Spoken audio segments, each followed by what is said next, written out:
Presentamos 24 tarde. ¿Qué tal? ¿Cómo están? Bienvenidos a 24 tarde con la información nacional e internacional. Andrea, ¿cómo estás? Buenas tardes. Muy bien, muchas gracias. Bienvenidos a las noticias. Vamos de inmediato a la región de Valparaíso porque este mediodía se realizó una extensa marcha que conectó Viña del Mar con el puerto. Vamos de inmediato con la información con Poirot Escobedo. ¿Qué tal? ¿Cómo estás? Buenas tardes.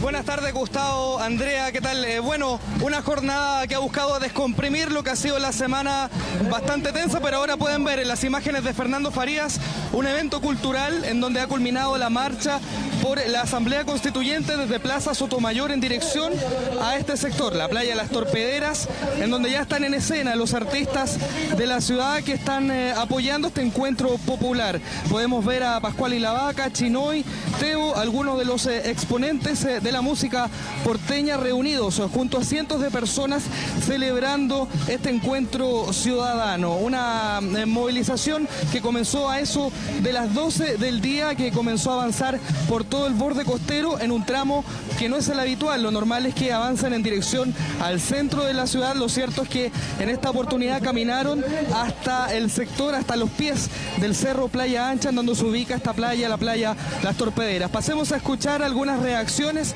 que hemos recabado durante esta manifestación. Respecto a la Asamblea Constituyente, es que cada uno de los ciudadanos a lo largo del país tenga la capacidad de organizarse en cabildo y sea capaz también de conversar, reflexionar y proponer todo lo que desde su óptica y del anhelo de 30 años sienta que es necesario para cambiar el país. Convocamos a esta marcha familiar que es hasta la playa, donde además vamos a terminar con con música, la Pascual y la Vaca, Chinoy y otros artistas que van a estar hoy día en la playa Las Torpederas. Y hoy día nos plegamos como feministas a esta marcha pacífica, familiar. Mañana también marchamos por las demandas de No Más AFP, por las demandas de las trabajadoras y la precariedad que existe por la doble jornada que tienen muchas mujeres en la casa y también con sueldos bajos y mal remunerados.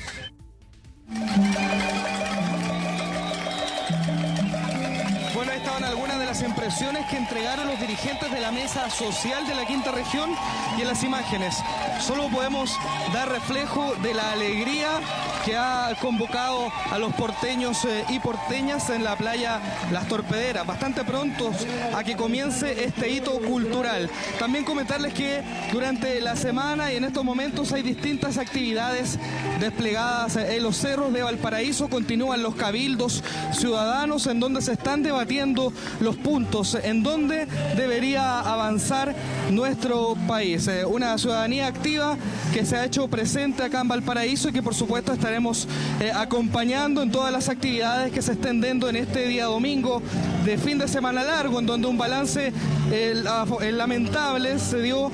Un 70% aproximadamente ha bajado el turismo, las reservas hoteleras han caído en un 80%, pero aún así ese escenario en donde el comercio ha estado alicaído, las personas han dado el tiempo igualmente para continuar manifestando de manera pacífica junto a sus familias, abuelos, niños, adultos, todos congregados en la playa Las Torpederas. Exactamente, Poirot, como vemos en la imagen, también los registros de ayer, en las distintas marchas y manifestaciones organizadas en la región de Valparaíso, hasta el momento pacíficamente, sin mayores inconvenientes, en contraste con lo que ocurrió, recordemos, el día viernes, principalmente en el puerto, en la zona céntrica, en la avenida Pedro Montt, con el comercio prácticamente destruido, con muchos inconvenientes para el comercio de ese lugar, pero ahora con estas instancias de diálogo, de empatía, de escuchar, creo que ha sido bastante bueno, ¿no? Lo que se ha registrado durante esta última parte del fin de semana, tanto ayer como hoy domingo, durante estas marchas, tanto en Viña del Mar como en el puerto. Efectivamente, Gustavo, hemos visto distintos hitos culturales. De hecho, la mismísima Mon Laferte acompañó a Pascual y la Vaca a distintos puntos de la ciudad. Estuvieron en la Plaza El Descanso, también en el campamento Felipe Camiroaga, reuniéndose con las personas, dialogando, conversando, bien digo, y también compartiendo su arte, su música, para hacer de esto una fiesta ciudadana en Valparaíso, un contraste de lo que ha sido lamentablemente la destrucción en el centro de la ciudad. Lo decíamos, un balance negativo.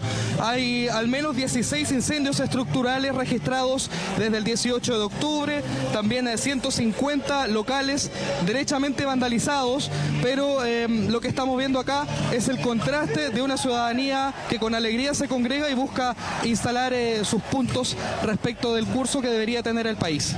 Perfecto, Poirot, muchas gracias por toda esa información. Un abrazo. Miembros del Instituto Nacional de Derechos Humanos se reunieron con la Premio Nobel de la Paz, Rigoberta Menchú, para conversar respecto a los casos de violaciones a los derechos humanos. Vamos de inmediato a tomar contacto con la periodista Paloma Cabello, que nos va a contar detalles de esta actividad. Paloma, ¿cómo estás? Buenas tardes. Así es, ¿cómo están? Muy buenas tardes. Durante esta jornada, en la sede del Instituto Nacional de Derechos Humanos, se reunieron representantes de la institución, Consuelo Contreras, exdirectora y además miembro, junto con la Premio Nobel de la Paz de 1992, Rigoberta Menchú, para conversar sobre los casos de violaciones a los derechos humanos que han ocurrido durante los últimos días tras el estallido de la crisis social en nuestro país. Consuelo Contreras nos conversaba de los 1.574 casos, según la última cifra entregada por el Instituto Nacional de Derechos Humanos, de personas que han resultado heridas a balines y heridas por la fuerza que han provocado la fuerza pública con estas personas. También nos hablaba de que, según la cifra entregada por el Colegio Médico, esto podría llegar a doblar, llegar a 3.000 personas las heridas durante las protestas y jornadas de manifestaciones. Escuchemos lo que nos comentaba Consuelo Contreras durante esta jornada. Es muy probable que la cifra sea el doble. Es muy probable que eso ocurra. Nosotros en las visitas a hospitales hemos constatado también que hay gente que se va, que queda esperando un rato, se va. Hemos constatado también en la observación a manifestaciones que muchas personas heridas es atendida en el mismo lugar donde son heridos y después no concurren a centros asistenciales. Por lo tanto, efectivamente, como dijo el Colegio Médico y como dijo el presidente de la Cruz Roja, la cifra de heridos debe ser cercana a los 3.000, si es que no son más. Ahí lo escuchábamos, pero también parte importante de esta cita ha sido la llegada de Rigoberta Menchú, la Premio Nobel de la Paz, como les comentaba, de 1992, quien por años se ha dedicado a la lucha contra la violación de los derechos humanos, sobre todo de los pueblos indígenas. Rigoberta nos comentaba que le llama mucho la atención que en un país que ha trabajado por la no violación de los derechos humanos con organismos internacionales y un país donde existe la institucionalidad, sucedan estos casos a una semana que sucedió el estallido de esta crisis social. Pasemos a revisar lo que ella nos mencionaba sobre a qué se debería este estallido social y cómo el gobierno y las instituciones debiesen actuar al respecto. Aquí no se ha pronunciado el Senado, que nos preocupa mucho, no se ha pronunciado el Congreso de la República, que es quien tendría que estar presentando ya querellas en contra de funcionarios públicos que están reprimiendo la población. Yo sugiero que es mejor que reconozcan las facultades antes de que sean condenados por un tribunal internacional. O sea, yo siempre doy preeminencia a las normas internas. Y si eso no funciona, pues entonces hay muchos organismos de derechos humanos que deben actuar. Es entonces que tras la visita de la Premio Nobel de la Paz, Rigoberta Menchú, ella finalmente hace un llamado a que si la institucionalidad no está funcionando en nuestro país, entonces es necesario que organismos como las Naciones Unidas u otros organismos internacionales intervengan. Y si estos no tienen injerencia al interior del país, entonces es necesario que se busque la forma de investigar y llegar y esclarecer estos hechos de casos de violación a los derechos humanos que han ocurrido durante las últimas jornadas en nuestro país. Bien, Paloma, muchísimas gracias por el informe. Nos vemos. Y el presidente de la Cruz Roja, Patricio Acosta, afirmó que la cantidad de lesionados durante el periodo de movilizaciones en nuestro país a la fecha supera las 2.500 personas. Cifra aún mayor a la proporcionada por el Instituto Nacional de Derechos Humanos. En entrevista con Radio Cooperativa, el timonel de la Cruz Roja afirmó al respecto que la cifra que dio el INDH se quedó corta. Responsablemente puedo decir que son más de 2.500 personas hasta la fecha. Acosta confirmó que esto se debe a que una cantidad importante de atendidos no van a los recintos asistenciales por temor a quedar detenidos. Por otro lado, señaló que en este cálculo tampoco contabiliza a las personas que tienen heridas pequeñas. Cabe mencionar que el último informe del INDH cifró en más de 1.500 personas los heridos, tras las movilizaciones sociales que se han registrado en el país durante las últimas 2 semanas. Asimismo, Acosta precisó que tampoco considera los efectos de los gases lacrimógenos y que existen otros grupos que están prestando ayuda de manera privada, por lo que las cifras también son desconocidas. Internacional. Luego de las protestas que han surgido en Bolivia tras las cuestionadas elecciones presidenciales, varias agrupaciones cívicas se reunieron en la ciudad de Santa Cruz la noche del sábado y exigieron la renuncia de Evo Morales en un plazo de 48 horas. El líder regional Luis Fernando Camacho lanzó el ultimátum a Morales. Tiene 48 horas para renunciar porque el lunes a las 7 de la tarde aquí mismo vamos a tomar determinaciones y vamos a garantizar que él se vaya, declaró. Camacho además leyó una carta dirigida a los jefes de las Fuerzas Armadas, a quienes exhortó a estar al lado del pueblo en esta crisis política. ¿Qué impacto han causado las imágenes de un derrame petrolero en el estado de Paraíba, en Brasil, y ha generado la preocupación de sus habitantes por el impacto ambiental que produce en la zona? Cientos de miles de manchas de petróleo aparecieron en más de 280 playas y siguen apareciendo en las últimas semanas ahí en la costa noreste del país sin que se supiera su origen. Pero luego de una investigación de la Policía Federal se concluyó que el culpable de esta nueva catástrofe ambiental es un barco de bandera griega, el Bombuliña, barco que atracó en Venezuela rumbo a Indonesia y que tiene una capacidad de casi 80.000 toneladas de petróleo, pero habría vertido al mar una cantidad mucho menor, alrededor de 2.500. La región es famosa por sus paradisíacas playas que se han visto afectadas por el vertido en los últimos días. Incluso el gobierno afirmó que ayudarán al sector turístico, que justo empieza ahora la temporada alta del verano. Que se concentraron en Glasgow para... En la ciudad escocesa de Glasgow, miles de personas salieron a marchar en pro del independentismo en la región con banderas escocesas y de la Unión Europea. El movimiento independentista demostró el apoyo a la ministra principal de Escocia, quien indicó que pedirá formalmente al gobierno británico las competencias necesarias para organizar un segundo referendo de independencia.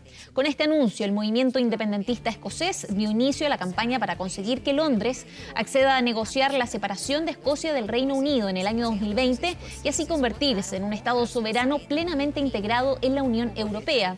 En 2014 fue la última vez que los pro-independentistas escoceses unieron sus fuerzas para llevar a cabo un referendo. En ese entonces la idea no fue bien recibida, pues el 55% de los votos fue en contra de la propuesta, por lo que Escocia se mantuvo en el Reino Unido. Todos debemos asegurarnos de que las próximas semanas convenzamos a todos los que conocemos, nuestra familia, nuestros amigos, nuestros vecinos, nuestros compañeros de trabajo para que salgan el 12 de diciembre y envíen el mensaje más grande y más fuerte y más rotundo a Westminster, que es hora que Escocia sea un país independiente.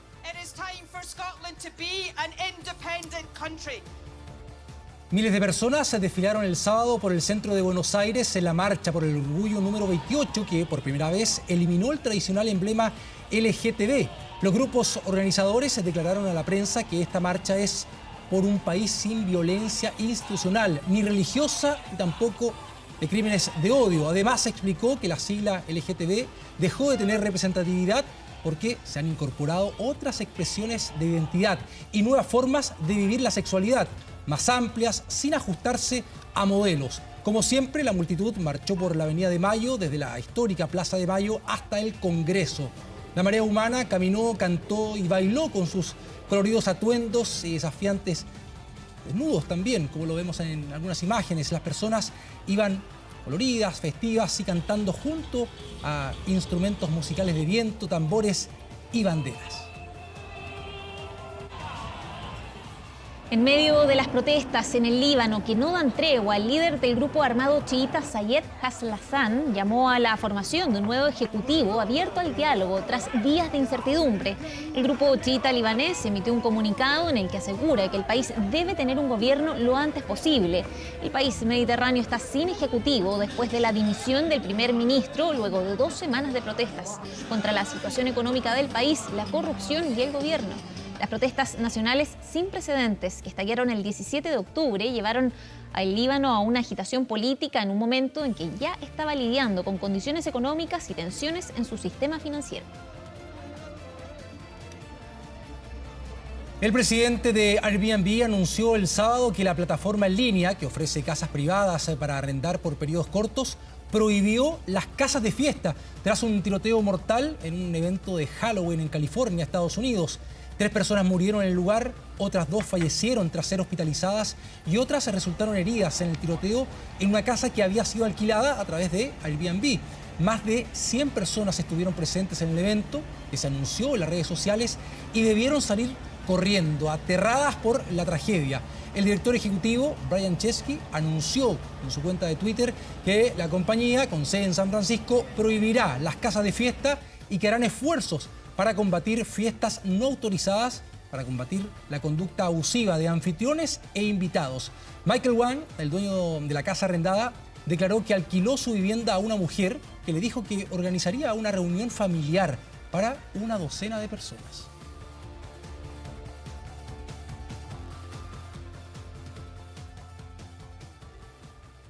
Volvemos al país. Preocupación existe en el mundo del turismo, en la región de Magallanes, particularmente por cancelaciones y reprogramaciones de pasajes. Eduardo Mesa nos tiene más detalles. Eduardo, ¿cómo estás? Buenas tardes. ¿Cómo están? Buenas tardes. Bueno, desde el mundo del turismo se ha comenzado obviamente a analizar toda esta situación y cómo podría impactar precisamente esta situación social que vive nuestro país, particularmente con el tema de las reprogramaciones y también las cancelaciones que siguen aún ocurriendo. Nos decían desde el sector, ellos están levantando la información obviamente para tener un diagnóstico más claro, pero sin duda alguna, dicen ellos, el tema los ha afectado y aún no han logrado cuantificar sus efectos. Nosotros durante esta jornada, por ejemplo, conversamos acá en Punta Arenas con algunos turistas. Algunos de ellos, de hecho, habían llegado en esta fecha producto de reprogramaciones. Otros, con algo más de suerte, habían logrado precisamente llegar en esta fecha sin ningún problema, tal como lo tenían programado. Escuchemos sus declaraciones. Lo tuvimos que reprogramar porque lo teníamos para el día 30 y nos cambiaron la fecha, así que nos acomodamos. Teníamos planificado venir el 27 de octubre.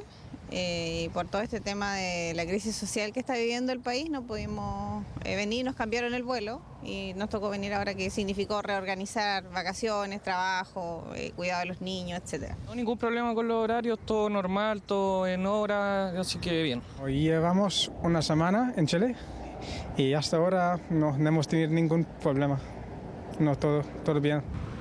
Bueno, durante esta semana los representantes de las asociaciones de turismo que reúnen a hoteles, tour operadores, en fin, empresas obviamente que funcionan y trabajan en el sector, tuvieron una reunión con Cernatur obviamente para levantar la información y ver cuál es la magnitud del impacto que ha tenido toda esta situación, este estallido social en nuestro país, particularmente cómo nos afectó durante los primeros días del conflicto, cuando se produjo la situación más compleja con la cancelación de vuelos. Muchos de los turistas sencillamente, por ejemplo, no pudieron llegar hasta acá a la región de Magallanes y nos decían aún se siguen produciendo cancelaciones y reprogramaciones. Escuchemos precisamente las palabras de quienes participaron en esa reunión. Cuando la gente te aduce que no viene porque no sabe si hay inseguridad en su destino, la gente, los hoteles deben devolver, reembolsar los dineros. O sea, es pérdida absoluta, tanto para los hoteles, la persona que vende, no sé, calcetas de lana acá en la plaza. absolutamente todos los guías, los choferes de van, los dueños de van, el tema del turismo es transversal y nos está pegando a todos. ¿En qué sectores ha generado un impacto? Bueno, principalmente, como te decía, en los hostales. Y sin duda, cuando estuvieron cerrados los aeropuertos, que fue la semana pasada, el viajero no pudo llegar. Entonces ahí, por supuesto, que hubo una merma. Hay reservas que se han tenido que cancelar, se han tenido que, en el mejor de los casos, modificar. Y eso va a repercutir preferentemente en el mes de octubre y noviembre, que es lo más cercano que tenemos. Bueno, desde el mundo del turismo hacen un llamado a que la gente venga a la región de Magallanes. El país está 100% operativo. Acá en la zona no se producen incidentes desde el martes tras las marchas, así que hacen un llamado a la tranquilidad y a que la gente precisamente que tiene programado viajes a que lo realice. Fíjense que hay una situación que les preocupa a ellos y que tiene que ver con la cadena, desde la persona que vende café, el taxista, el tour operador, en fin, es todo un circuito el que se está viendo afectado de alguna manera, nos decían, por las cancelaciones o reprogramaciones. Estaremos atentos obviamente a cómo evoluciona este tema durante los próximos días. Bien, Eduardo, muchísimas tardes. gracias por el informe. Buenas tardes. Trazas de derivados de hidrocarburos y varios focos de fuego fueron detectados en las estaciones de metro siniestradas durante los sucesos del 18 y 19 de octubre pasados. La investigación avanza mientras los trabajadores del metro recuerdan los tensos momentos vividos durante esa jornada. El reportaje es de Raúl Gamboni. 24 horas tuvo acceso a registros audiovisuales realizados por los trabajadores del metro, que dan cuenta de la tensión vivida el pasado viernes 18 de octubre. Esta es la situación actual mío, chicos. Estoy encerrado en la estación. Estoy escuchando cómo entran a la estación. Están tratando de romper la boletería para saquearla.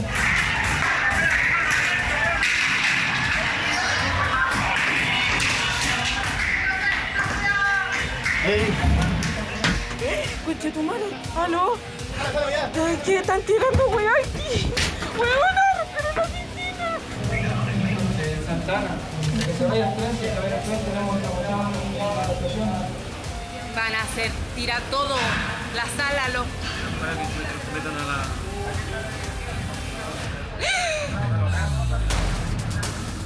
Reiteramos, por su seguridad, por favor, salga de las vías. Vienen para acá, vienen para acá, vienen para acá. Hay que quemarlo.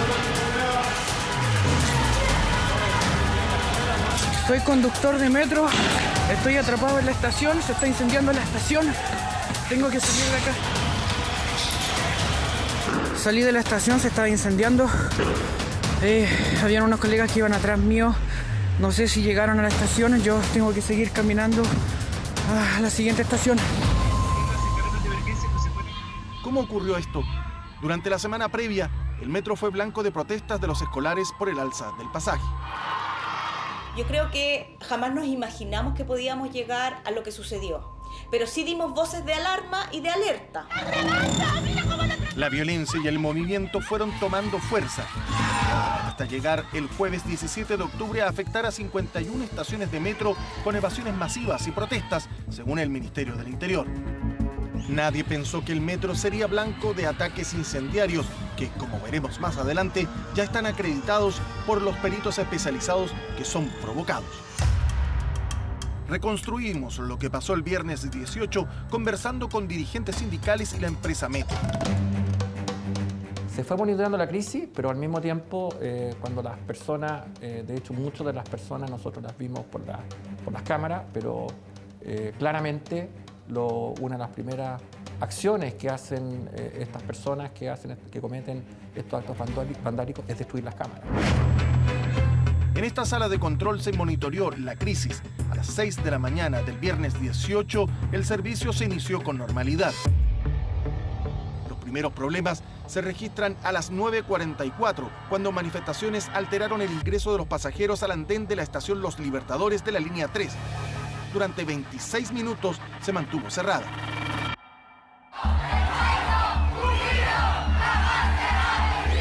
A todos nos pilló como un viernes de evasión. Llegamos acá a la sede, otra vez están evadiendo, llevamos 5 días y ya se empezaba a radicalizar el tema. El servicio se mantiene normal durante el resto de la mañana hasta las 13:08, cuando en la estación Salvador de la línea 1 debe cerrarse por disturbios en el exterior. Media hora más tarde, vuelven a estar operando. A esa misma hora, la estación Los Héroes de la línea 1 se cierra por la misma razón, disturbios en el exterior. Aquí comienzan algunas personas a sentarse en el borde del andén con el fin de retrasar el servicio en la estación Los Héroes de la línea 1 y en la línea 4 queda disponible solo entre Tobalaba y Quilín, Sotero del Río y Plaza de Puente Alto. A las 13:43 horas, la cuenta de Twitter de la empresa comienza a usar el hashtag #AlertaMetro. Las protestas que afectan al metro no se detienen. Antes de las 2 de la tarde, la línea 1 no funciona entre las estaciones Unión Latinoamericana y La Moneda. Simultáneamente, la estación Plaza Chacabuco de la línea 3 y Los Héroes de la línea 2 se cierran. Patronato, Cementerio, Ciudad del Niño y Santa Ana de esa misma línea se suman al cierre por disturbios en el exterior. Paralelamente vuelve al servicio la línea 1 y se señala que la alerta de metro está finalizada. Estamos 100% seguros de que la empresa tenía presiones desde La Moneda para no cerrar, para dar esta sensación de normalidad cuando no era normal. Nosotros somos una sociedad que se maneja con criterios profesionales para hacer su gestión. La normalidad estaba muy lejos de la realidad, ya que poco tiempo después, a las 14:37, vuelve a suspenderse el servicio entre República y La Moneda de la línea 1. Los cierres se hicieron masivos. La orden fue que todos se fueran, pero tampoco no podíamos salir. No podíamos salir, una porque estaban las puertas con candado, y la otra que estaban los mismos estudiantes que botaron el televisor al interior de la vía, después estaban afuera, estaban con palos, estaban tirando piedras, estaban tirando bombas de humo, me parece, pero era un caos total. Finalmente se informa a las 14:51 que las líneas 1 y 2 tienen sus estaciones cerradas y sin servicio de trenes por desmanes causados por manifestantes que impiden contar con las condiciones mínimas de seguridad para pasajeros y trabajadores. Mientras las protestas se extienden por la Alameda, a las 16:53 Metro decide suspender el servicio de la línea 6 por disturbios y destrozos. A las 6 de la tarde, el sindicato número 2 asegura que alerta a los funcionarios sobre los violentos incidentes solicitando no usar dispositivos que los caractericen como trabajadores de metro, es decir, vestimentas y credenciales.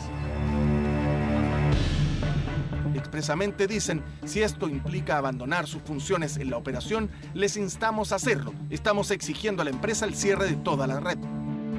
¿A qué se refieren esos protocolos? No es que se hable de revueltas sociales propiamente tal, sino que eventos de desórdenes de pasajeros o de personas que estén teniendo un comportamiento que pueda ser calificado como peligroso, amenazante en una estación, nosotros procedemos a su cierre.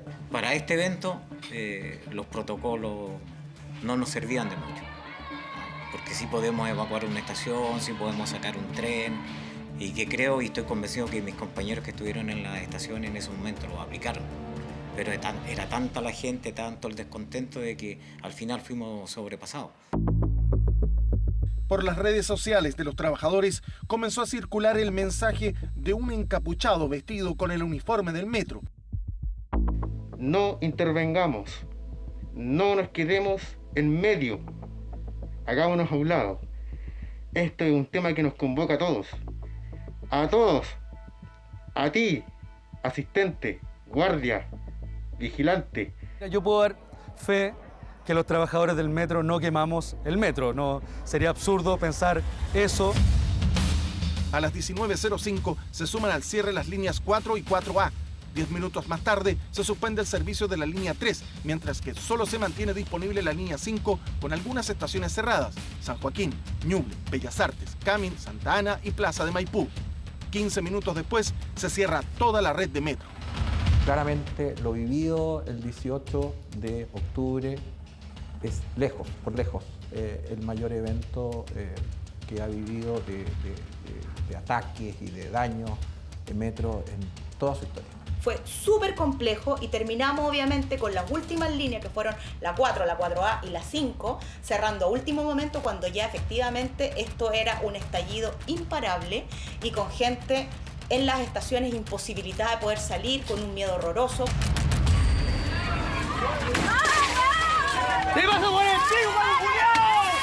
En muchos lugares no hay presencia de carabineros y alrededor de las estaciones comenzaron a reunirse manifestantes que prendieron barricadas.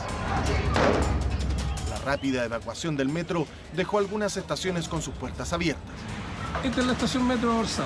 La dejaron abierta, totalmente abierta. ¿Sí? Nosotros también incluso volvimos a cerrar, a sellar todas las estaciones de la mejor manera posible. Han sido vueltas a vandalizar muchas veces.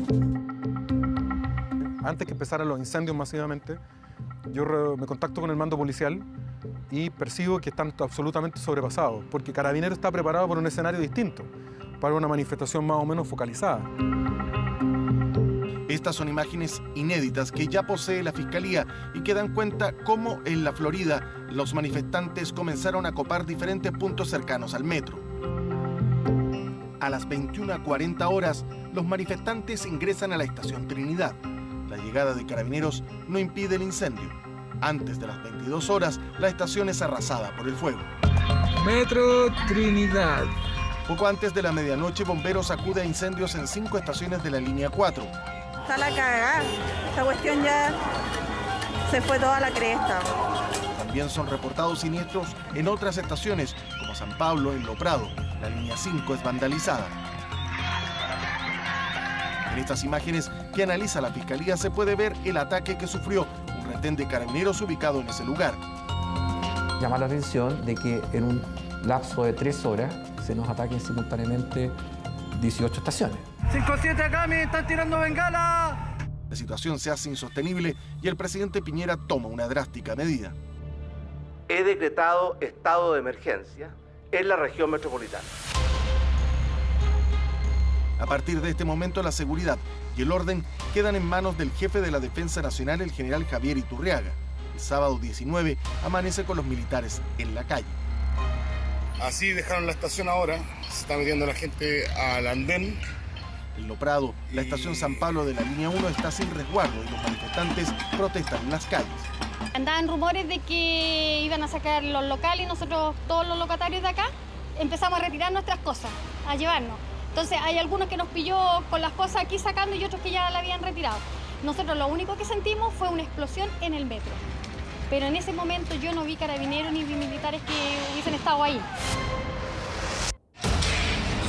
Son las 6 de la tarde del sábado 19 de octubre y este es un video inédito del inicio del juego.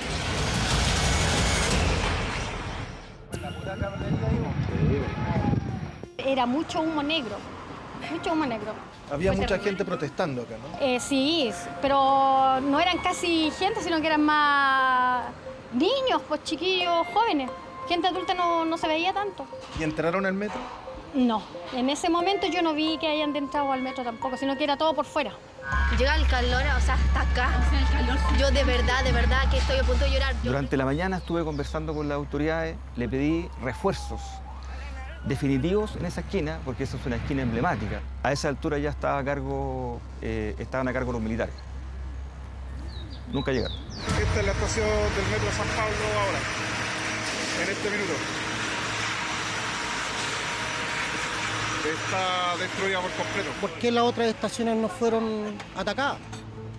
¿Por qué somos, dentro de esta desolación, más encima nosotros somos los afectados? ¿Por qué no tuvimos el resguardo del patrimonio? O sea, se nos queman 2 estaciones en forma simultánea y no tienes carabineros, no tienes ejército ahí y se nos siguen quemando. ¿Ustedes no coordinaron con Carabineros? Obviamente, nosotros pedimos, pero nosotros también entendemos que en ese minuto Carabineros está con una demanda, está requerido por diversas urgencias que no solamente afectaban al metro de Santiago, sino que a la ciudad en su conjunto. Pero el metro es clave para el funcionamiento de la ciudad. Por supuesto, nosotros yo no me puedo hacer cargo de... nosotros no manejamos las prioridades que tiene Carabineros. Carabineros se excusó de dar declaraciones por el momento porque la contingencia policial aún se encuentra activa. En tanto, del Ejército no obtuvimos respuesta. A nuestro juicio, ahí hubo una operación casi militar en términos de destruir la espina dorsal de la ciudad de Santiago y buscar producir una tragedia que pudo haber costado muchas vidas. Hay 4 fiscales preferentes que trabajan con la Brigada de Investigaciones Policiales Especiales BIPE de la PDI. La Fiscalía Nacional decidió centralizar la información para evitar las especulaciones en torno a las pesquisas. En las inspecciones de San Joaquín, Pedreros, Santa Julia, Macul, Trinidad, San José de la Estrella y Quillayes se constató una destrucción que da cuenta de saqueos. Aquí se constataron varios orígenes del fuego que confirman que fue provocado y además se detectaron trazas de derivados de hidrocarburos, es decir, el uso de parafina, benzina o diésel. El fiscal habría dicho que el fuego se inició en lugares estratégicos de las estaciones donde están las instalaciones eléctricas, lo que de alguna manera a nosotros nos puede hacer presumir que quien quemó esto tenía alguna capacidad operativa. En la estación San Pablo, línea 1, los investigadores están desconcertados. El detector de trazas no encontró restos de derivados de hidrocarburos. Serán necesarios otros análisis de laboratorio para establecer el tipo de elemento inflamable utilizado en este ataque que dejó completamente destruida la estación. Otro dato no menor es que en todas las estaciones hasta el momento no se encuentran indicios de artefactos explosivos o sistemas de tiempo. Con el correr de los días se supo que los daños del metro llegaban a los 380 millones de dólares y que la empresa no tenía asegurados los vagones ni las estaciones. Si nosotros hubiésemos tenido desde el año 75 seguros para nuestros trenes, habríamos gastado cerca de 4.500 millones de dólares. Entonces, cuando uno mira, por ejemplo, cuánto nos costaron las líneas 6 y 3 juntas, pues nos costaron algo de 3.000 millones de dólares. Una extensión vale 400 millones de dólares. Si uno ve todos los trenes que nos fueron dañados, suman 40 millones de dólares. Por lo tanto, obviamente, después que ocurrió el descalabro, el desastre, uno puede decir muchas cosas, pero creemos que la estrategia de seguros que ha tenido Metro a través de los años era la adecuada. Finalmente, la jornada del sábado 19 terminó con la determinación de decretar el toque de queda a partir de las 22 horas y con solo 18 estaciones del metro a salvo.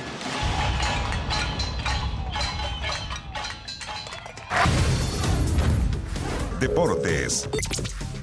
De regreso para información deportiva, ya en nuestro estudio, Rodrigo Arellano. Rodrigo, buenas tardes. ¿Cómo están?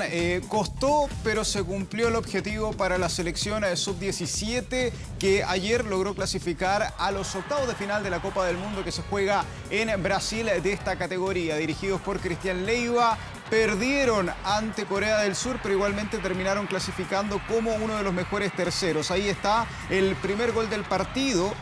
En 52 segundos de juego, muy temprano, Paik Sang-hon es quien terminó anotando el primero del partido frente al portero Julio Fierro, y luego en el minuto 30 del primer tiempo, Hong Sung-wook es quien marcaba el segundo gol tras pase ahí de Sang, una pelota detenida, una desconcentración que termina perjudicando a la selección chilena, que claro, en esas pelotas divididas en cuanto a la velocidad con que lograba moverse, dio algunas ventajas, esto le generó más problemas, y recién en el minuto 41 de juego, tras una media hora muy complicada, viene el descuento del jugador de Colo-Colo, Alexander Oroz, que le permite a Chile perder por 2-1, quedar tercero, pero gracias a la goleada de Holanda frente a Estados Unidos de 4-0, finalmente Chile termina clasificando por diferencia de gol, perdón, por el fair play.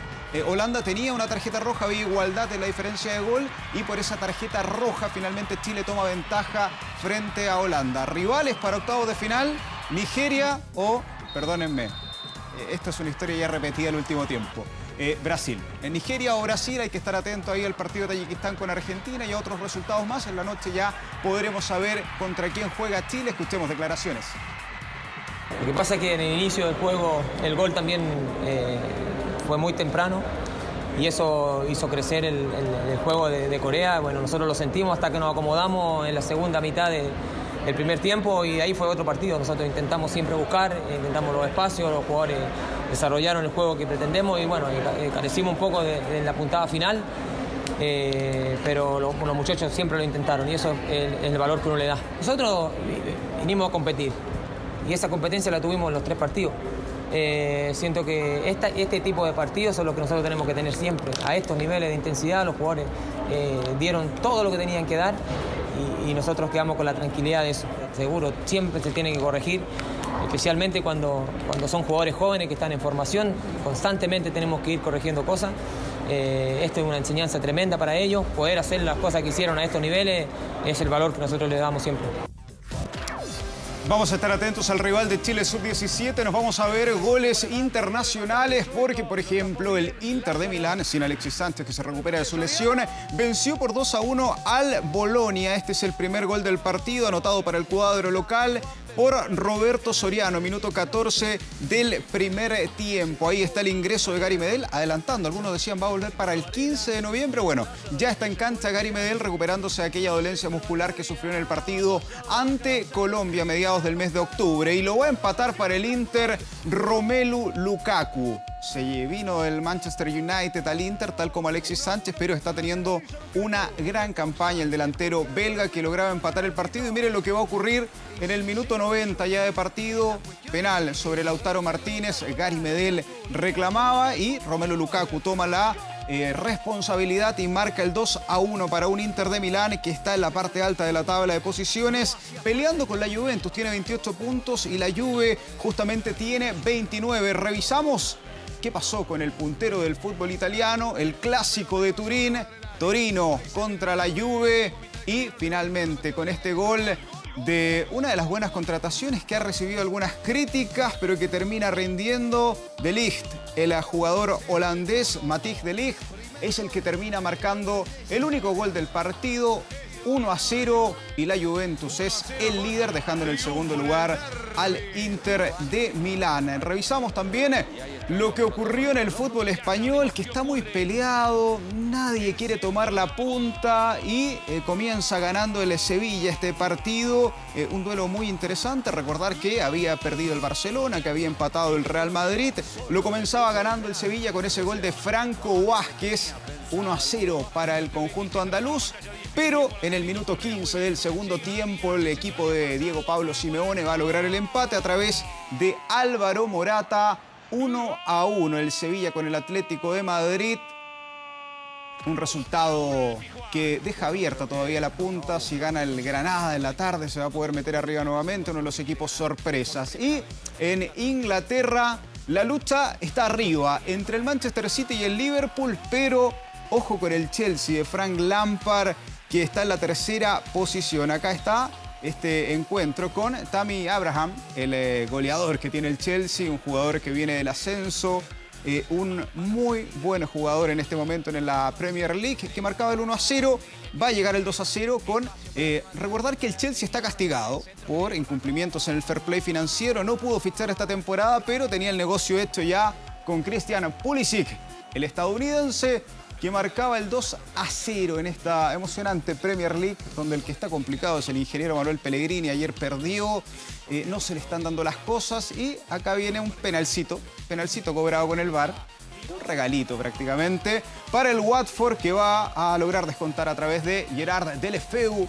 este jugador de origen español, formado en el Barcelona, que no ha tenido mayor continuidad en el cuadro catalán. 2-1 la victoria del Chelsea, que se queda en la tercera ubicación. Y nos vamos a la Liga Mexicana. Están definiendo los clasificados a los playoffs. Y comenzaba ganando en el Estadio Azteca el América. Un América muy criticado con Nicolás Castillo, que arrancó en el banco de suplentes y que veía cómo en el minuto 40 del primer tiempo Andrés Ibargüen marcaba el primero del partido para las Águilas. Castillo ingresó en el minuto 28 del segundo tiempo. Y miren lo que pasaba antes. En el minuto 22...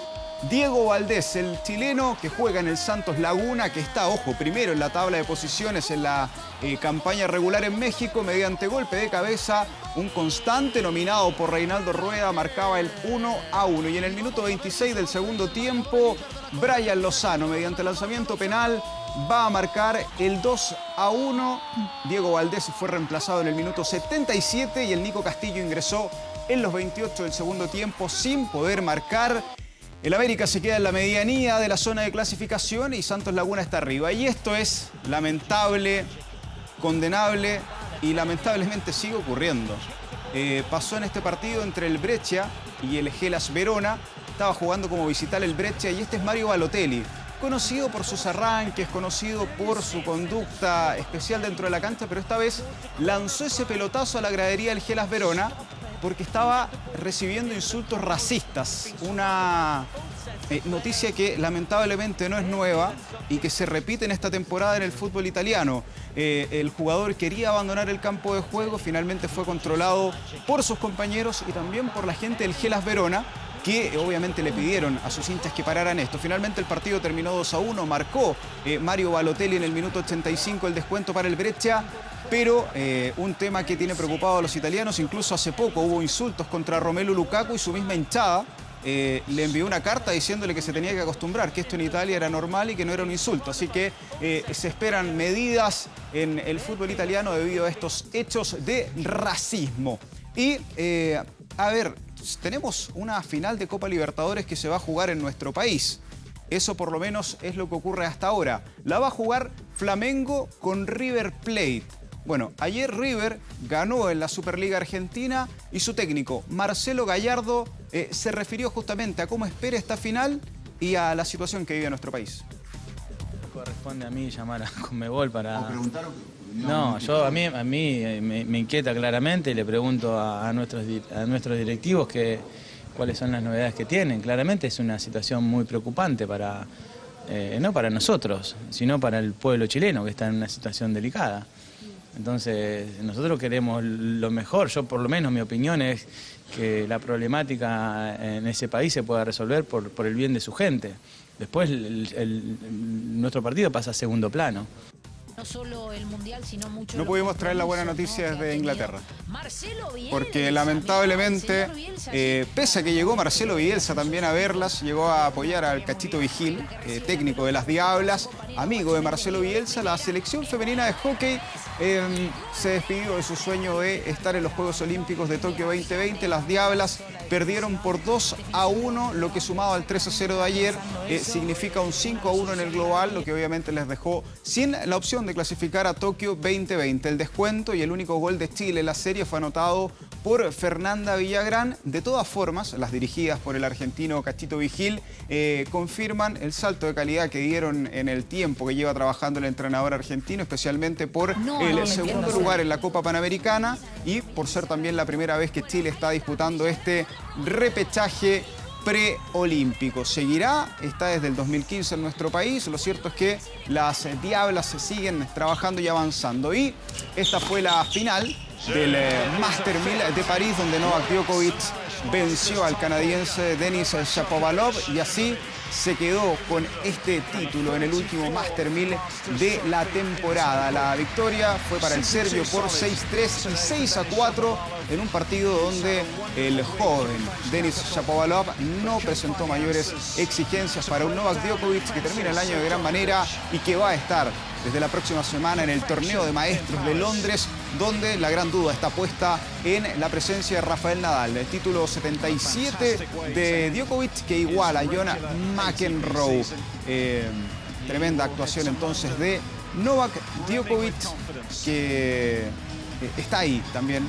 Tuvo algún problema con el número 1 con Rafael Nadal, pero veremos cómo finaliza en el torneo de maestros, un Nol que superando sus problemas físicos este año volvió a dominar el circuito ATP. Y Saúl Canelo Álvarez conquistó el título de los semipesados ante el ruso Sergey Kovalev. En el round 11 el mexicano noqueó a su rival con una combinación de golpes. Esta pelea se llevó a cabo en Las Vegas y obviamente todos quedaron en silencio. El mismo Canelo Álvarez pedía silencio para ver lo que ocurría con su compañero, recordar los episodios que nos ha entregado el boxeo este año con incluso algunos fallecimientos en el ring. Pidió respeto, se dio cuenta que había castigado bastante a su rival, sin embargo no pasó a mayores y Canelo Álvarez, que tuvo que subir de peso para ir a esta pelea, terminó quedándose con este título, así que una cosa diferente que pasó, que habla también del nuevo deporte. La pelea fue cerca de las 2 de la mañana, se retrasó. ¿Por qué? Porque se estaba peleando la UFC y la transmitieron en el mismo gimnasio y la gente vio primero la pelea de UFC y luego vieron el espectáculo por el que habían pagado. Así están viviendo el deporte en Estados Unidos. Exactamente, había ahí 2 combates, de boxeo y de artes marciales mixtas que eran muy atractivos para los fanáticos. Sí, así que había que cumplir con los 2 negocios, una nueva manera, habrá que acostumbrarse, me parece, a esta convivencia entre distintas disciplinas. Bien, Rodrigo, a las 6 de la tarde en Canal 24 Horas. 18:30. 18:30. Todo el resumen de goles y también la participación de Bárbara Riveros en Lima. Bien. La dejamos ahí. Bien, Rodrigo. Que estemos en cambio en el equipo. Hacemos cambio de inmediato. Sí. Rodrigo Arellano sale e ingresa don Iván Torres. Ya con la información del tiempo. Iván, ¿qué tal? ¿Cómo está? Buenas tardes. Buenas tardes. Sí, una temperatura grata. A esta hora tenemos 25 grados 5 décimas, muy similar a ayer. Veamos de inmediato detalle del pronóstico para esta tarde. A ver. Esperamos, obviamente, tiempo muy estable prácticamente en todo el país, salvo la zona sur con algunos chubascos. Arica, parcial, Iquique prácticamente despejado, también Antofagasta. Antofagasta se nubla al atardecer, Copiapó 22 grados, La Serena van a quebrar las nubes, va a quedar con escasas nubes en las próximas horas, máxima de 17. En la zona central, Valparaíso también tiene nubes, va a despejar con 18, cielo claro en Rancagua, Talca, Chillán, nubes parciales, Concepción también con 17 grados. Atención amigos de la Araucanía, en las próximas horas algunos chubascos dispersos, después ya nuevamente nubes, en Valdivia con chubascos, Osorno, Puerto Montt, sin embargo en Quellón los últimos chubascos en forma aislada, después solamente nubes, máxima de 12 grados. La región de Aysén, para Coyhaique con precipitaciones que van a declinar en las próximas horas, máxima de 13, en Chile Chico parcial, Puerto Natales con algunos chubascos, en Punta Arenas hay poquitas nubes, aumentan, se producen chubascos en las próximas horas y en Puerto Williams máxima de 9 con precipitaciones. Veamos acá en la capital. La máxima va a fluctuar entre los 26 y hasta los 28 grados. Ayer fue un poquito más de 28 grados y esperamos algo muy similar acá en la capital, con cielo despejado, salvo San José de Maipo, va a tener algunas nubes dispersas. Veamos los próximos días. Atención. A ver, ¿por qué? Porque las temperaturas van a estar altas la próxima semana. Para mañana, 27 grados. El martes va a estar nuboso, a ratos parcial, a ratos nublado, con una máxima de 24. Las mínimas se mantienen entre los 8 y hasta los 10 grados. Pero el miércoles aumenta rápidamente la máxima a 29 grados, 30 el jueves, 31 el día viernes. Así que jornada calurosa, retomamos las temperaturas sobre los 30 grados por lo menos durante esta semana. Vamos a tener un alivio y el día martes, al menos. Sí, un pequeño alivio para los que no nos gusta mucho el calor, porque hay que trabajar. A mí me gusta, pero andar en la calle es más complicado. Sí, es complicado, sobre todo hacer notas, Sí. Es muy complicado. Pero por lo menos ya la gente que le gusta el calor va a tener que protegerse desde ya de la erosión ultravioleta que está muy fuerte en toda la zona central, especialmente en el norte del país. Excelente dato. Muchas gracias, Iván. Buenas tardes. Nos vemos. Que esté bien, buenas tardes. Vamos a otro tema porque desde la Asociación Nacional de Empleados Fiscales hacen un llamado a un paro progresivo a partir de la semana que se inicia, movilización que irán evaluando a medida que pasen los días. Para mañana lunes, los trabajadores hacen un llamado a mantener las manifestaciones. Daniela González nos cuenta los detalles. Daniela. Hola, ¿cómo están? Sí, han sido días de agitación social, son más de 15 días en que la ciudadanía se ha manifestado pidiendo cambios sociales. Hay expectación con respecto a lo que pueda suceder de cara al ya bautizado Superlunes. Se ha formado una mesa de unidad social que está llamando a nuevas movilizaciones para este lunes 4 de noviembre. Hoy día estuvimos conversando con el directorio de la Asociación Nacional de Empleados Públicos. Los invito a que pasemos a escuchar las declaraciones de su presidente. Hemos acordado como ANEF este paro progresivo a contar del 4 de noviembre, con evaluación de todos los días, y principalmente hemos puesto en nuestro comunicado el énfasis de poner nuestra confederación a disposición de los ciudadanos y ciudadanas, entendiendo que el rol del Estado juega un papel preponderante. Y por eso que relevamos la importancia de que los aspectos laborales, de educación, tributaria, previsional y de salud sean un foco con los componentes que ha expresado claramente la ciudadanía. Nosotros de ANEF los conocemos. Y por eso hemos dicho que a los parlamentarios y parlamentarias no legislen en esas materias que son atentatorias contra la dignidad de las personas. Bueno, como pudieron escuchar, se está llamando a nuevas movilizaciones para mañana, lunes 4 de noviembre, una mesa de unidad social que espera que las manifestaciones pacíficas no terminen de cara a la semana que se avecina. Hoy día nosotros podíamos conversar con el directorio de la ANEF. Ellos nos comentaban que tienen una agenda bastante nutrida para mañana lunes. Comenzarán el día temprano con caceroleos, asambleas. A eso de las 10 de la mañana se reunirán con el nuevo ministro de Hacienda, Ignacio Briones, y la nueva ministra del Trabajo, María José Saldívar, para presentarle una carta con las exigencias de los trabajadores de Chile. A eso de las 12 del día también llaman a una manifestación frente al ex Congreso acá en Santiago y también llaman a los trabajadores allá en Valparaíso a reunirse. La exigencia es una huelga parlamentaria. Le piden a los parlamentarios no legislar con extrema rapidez. Un día bastante nutrido tienen los trabajadores del país, la mesa de unidad social, no solo los trabajadores, también los estudiantes. Pasemos a escuchar las declaraciones de la secretaria general de la ANEF. Estamos llamando a todos los servicios públicos de todo el país, ministerios, tanto Santiago, región metropolitana, a realizar asambleas en el contexto de los trabajadores que coinciden efectivamente con este reclamo y este clamor, digamos, de la ciudadanía en las materias atingentes respecto de aquello. Nosotros entramos en un periodo clave en el mes de noviembre donde se nos notifica de las renovaciones o no renovaciones de contratos. Desde la ANEF y la Mesa de Unidad Social espera que los incidentes sean cada vez menores. Estaremos informando todo lo que pueda ocurrir dentro del día y también el día de mañana. Estaremos atentos entonces a esa información. Daniela, buenas tardes. Cabildos autoconvocados dejan 10.000 asistentes esta semana a lo largo de todo el país, según la Mesa de Unidad Social. Puntos de encuentro donde la ciudadanía se ha volcado a discutir sobre qué medidas e iniciativas ayudarían a solucionar distintas problemáticas. Lo vemos a continuación. Desde el oasis de América Latina hasta que somos un país apolítico, era parte de las descripciones que se podían escuchar sobre Chile y los chilenos.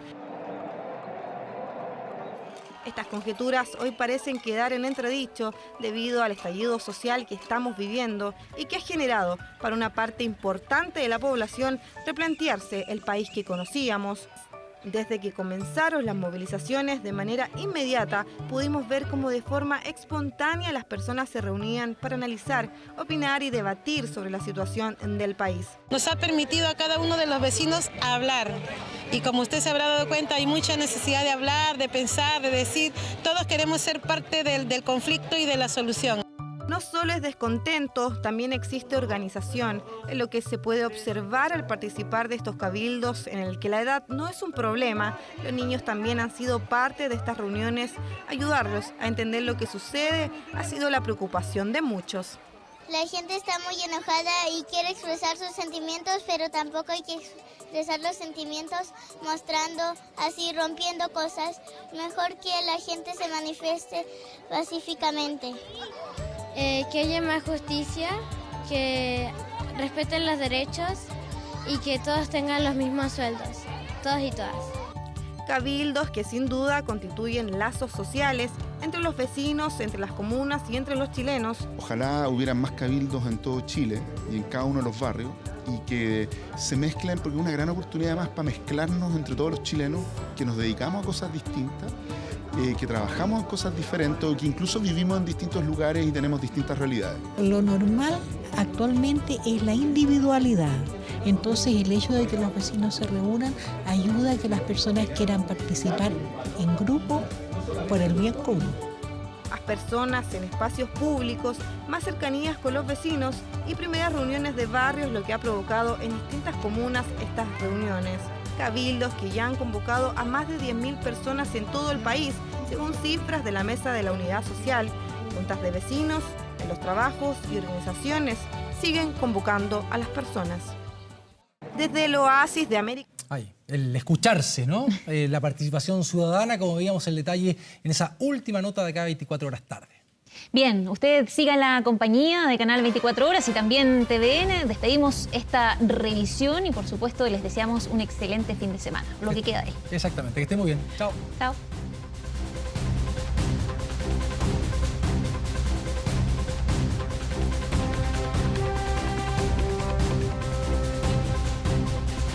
Hemos presentado 24